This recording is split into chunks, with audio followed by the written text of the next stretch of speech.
चलिए सीधे इस रहस्य में उतरते हैं। अक्सर दुनिया भर की गुप्त संस्थाओं जैसे इल्यूमिनाटी की बहुत चर्चा होती है ना? लेकिन हमारे आज के इस सोर्स मटेरियल में एक ऐसी प्राचीन भारतीय रहस्य का जिक्र है जो इतिहास की परछाइयों में कहीं खो गया है। तो आइए इन दस्तावेजों को गहराई से समझते हैं और इस रहस्य के पीछे की असल कहानी को उजागर करते हैं। अब यहाँ एक बहुत ही दिलचस्प सवाल सामने आता है। क्या कोई ऐसी संस्था हो सकती है जो इल्यूमिनाटी से भी पुरानी और ज्यादा ताकतवर हो? सोर्स मटेरियल एक बड़ा ही चौंकाने वाला दावा करता है।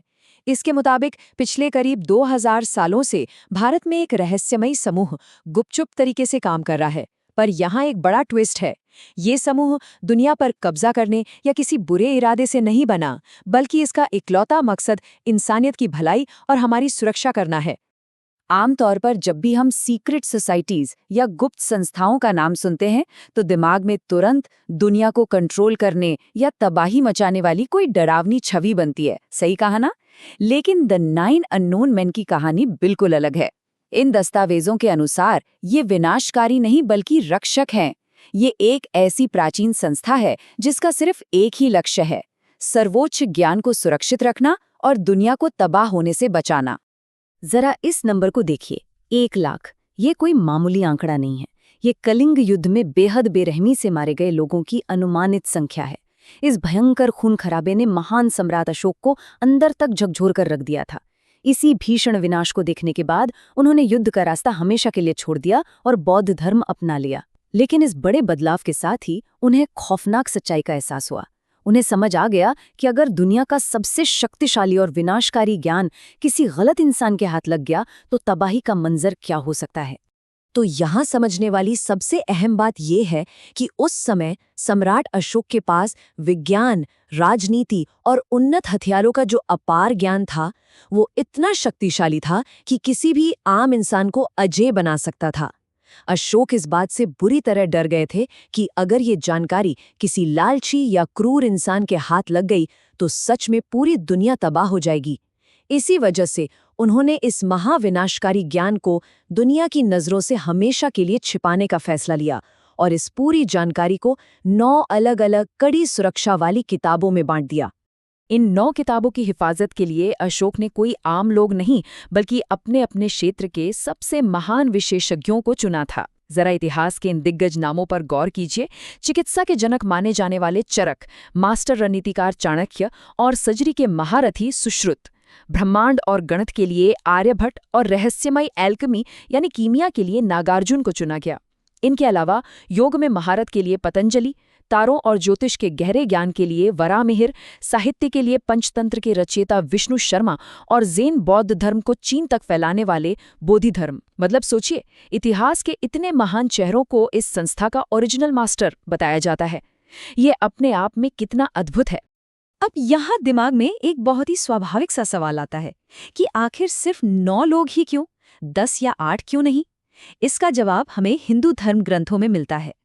सोर्स मटेरियल स्पष्ट करता है कि अशोक ने ये संख्या जानबूझकर नवग्रह यानी 9 खगोलीय पिंडों और देवताओं से प्रेरित होकर चुनी थी। उनका ये दृढ़ विश्वास था कि ब्रह्मांड का संतुलन बनाए रखने और भविष्य की दूरदृष्टि के लिए बिल्कुल नवग्रहों की ही तरह ठीक 9 रक्षकों का होना सबसे सटीक और शक्तिशाली कदम होगा। जाहिर है अशोक ये बात बहुत अच्छी तरह जानते थे कि कोई भी इंसान अमर नहीं होता। तो फिर ये सदियों का ज्ञान आगे कैसे बढ़ेगा? इसके लिए उन्होंने एक बेहद सख्त और फूल प्रूफ उत्तराधिकार प्रणाली बनाई। पहला चरण, मौजूदा रक्षक को अपनी किताब के ज्ञान में पूरी तरह से महारत हासिल करनी होगी। दूसरा चरण, उसे एक ऐसे इंसान की तलाश करनी होगी जो उससे भी ज्यादा योग्य और श्रेष्ठ हो। और तीसरा चरण, मृत्यु या संन्यास लेने से पहले उसे वो किताब अपने उस नए उत्तराधिकारी को सौंपनी होगी। ये नियम इसलिए इतना कड़ा रखा गया ताकि ये ज्ञान कभी खत्म न हो और सबसे जरूरी बात, कभी किसी गलत हाथ में न पड़े। और ये चीज इस प्राचीन कलाकृति में बहुत ही शानदार तरीके से नजर आती है। उड़ीसा के मशहूर सूर्य मंदिर के इस चक्र को ध्यान से देखिए। दावों के अनुसार इसमें मौजूद 8 जुड़ने वाली तीलियां और बीच का एक केंद्रीय हब जो कुल मिला के 9 बनते हैं, सीधे तौर पर द 9 अननोन मैन को ही दर्शाते हैं। कई लोग इसे एक भौतिक सबूत मानते हैं कि कैसे इस संस्था के सदस्य पीढ़ियों से एक दूसरे से जुड़े हुए थे और चुपचाप इस ज्ञान को आगे बढ़ा रहे थे। अब इस स्लाइड में जो बात सबसे ज्यादा दिलचस्प और हैरान करने वाली है वो है फ्रांसीसी लेखक लुइस जकॉलियट का ये अजीबोगरीब दावा। हम सब जानते हैं कि गंगा नदी में रोज करोड़ों लोग आस्था की डुबकी लगाते हैं, फिर भी इसका पानी हमेशा इतना शुद्ध कैसे रहता है? लुइस अपनी किताब में लिखते हैं कि ये कोई चमत्कार नहीं है, बल्कि एक बेहद उन्नत प्राचीन तकनीक का नतीजा है। उनका चौंकाने वाला दावा यह है कि इन 9 अननोन मैन के किसी छिपे हुए मंदिर से एक खास तरह का गुप्त रेडिएशन निकलता है जो गंगा के पानी को कभी खराब नहीं होने देता। चलिए अब इतिहास की कुछ ऐसी रहस्यमयी घटनाओं पर नजर डालते हैं जिन्हें सोर्स सीधे तौर पर इस संस्था के अदृश्य हस्तक्षेप से जोड़ता है। कहा जाता है कि पोप सिल्वेस्टर द्वितीय भारत आए, इन रहस्यमयी लोगों से मिले और लौटते वक्त अपने साथ एक ऐसा अजीबोगरीब हथियार ले गए जिसके तुरंत बाद उनकी रहस्यमयी मौत हो गई। एक और दावा यह है कि अलेक्जेंडर एमिल ने हैजा यानी कॉलरा का इलाज खोजने से ठीक पहले मद्रास में इन रक्षकों के वंशजों से मुलाकात की थी। और तो और दक्षिण भारत में ऐसे ताड़ के पत्ते भी मिले हैं जिन पर भविष्य की एडवांस्ड टेक्नोलॉजी और ज्ञान पहले से ही लिखा हुआ था। है ना बिल्कुल हैरान कर देने वाली बात? अगर हम इस पूरे रहस्य के टाइमलाइन को देखें तो ये सफर शुरू होता है 2000 साल पहले, जब सम्राट अशोक ने इस गुप्त संस्था की नींव रखी। सदियों तक ये रहस्य दुनिया की नजरों से छिपा रहा। फिर 1923 में लेखक टैलबोट मुंडी ने इसके बारे में एक किताब पब्लिश की जिसने रातों रात दुनिया भर में तहलका मचा दिया। और आज के समय की बात करें तो 2020 के दशक में ये मॉडर्न पॉप कल्चर का भी हिस्सा बन चुका है। चाहे JL50 जैसी वेब सीरीज हो या बड़े बजट के वीडियो गेम्स, ये प्राचीन रहस्य आज की दुनिया में और भी तेजी से फैल रहा है। अब इस कहानी में एक बहुत ही रोमांचक मोड़ आता है। आधुनिक युग में कुछ ऐसी अफवाहें हैं जो भारत के सबसे महान और सम्मानित चेहरों को इस गुप्त संस्था से जोड़ती हैं।